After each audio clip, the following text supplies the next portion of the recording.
Di sebuah desa terpencil, berdiri sebuah rumah tua yang sudah lama ditinggalkan. Rumah itu terkenal angker di kalangan penduduk setempat. Setiap malam, terdengar suara-suara aneh, seperti langkah kaki, jeritan samar, dan pintu yang terbuka sendiri. Penduduk desa percaya bahwa rumah itu dihuni oleh arwah penasaran. Suatu malam, seorang pemuda bernama Adi, yang baru pindah ke desa itu, merasa tertantang untuk membuktikan keberanian. Teman-temannya sering menceritakan kisah menyeramkan tentang rumah tua itu. Tetapi Adi tidak percaya dengan hal-hal gaib. Itu semua cuma omong kosong, katanya. Untuk membuktikan, dia memutuskan untuk masuk ke rumah tua itu seorang diri.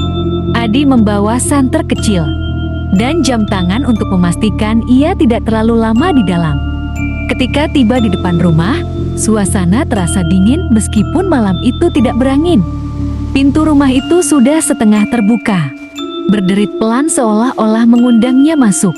Dengan langkah mantap, Adi melangkah ke dalam. Begitu berada di dalam, bau lembab langsung menusuk hidungnya.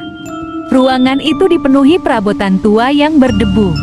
Adi mengarahkan senternya ke sekeliling. Di dinding, terlihat coretan-coretan aneh, seperti simbol-simbol yang tak ia pahami. Tiba-tiba, terdengar suara langkah kaki di lantai atas. Adi membeku.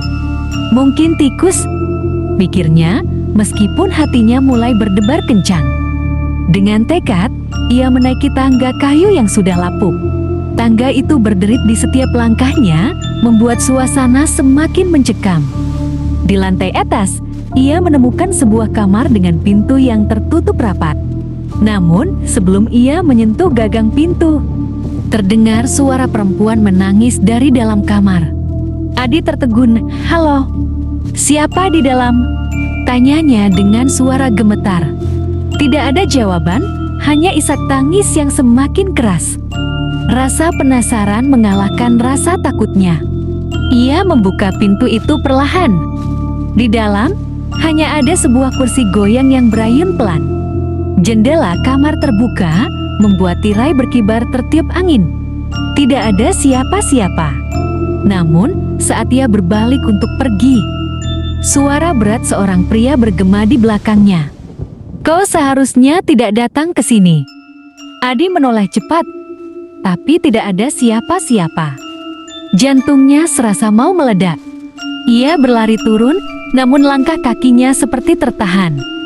Tangga yang ia lalui tiba-tiba berubah menjadi lorong panjang tanpa ujung.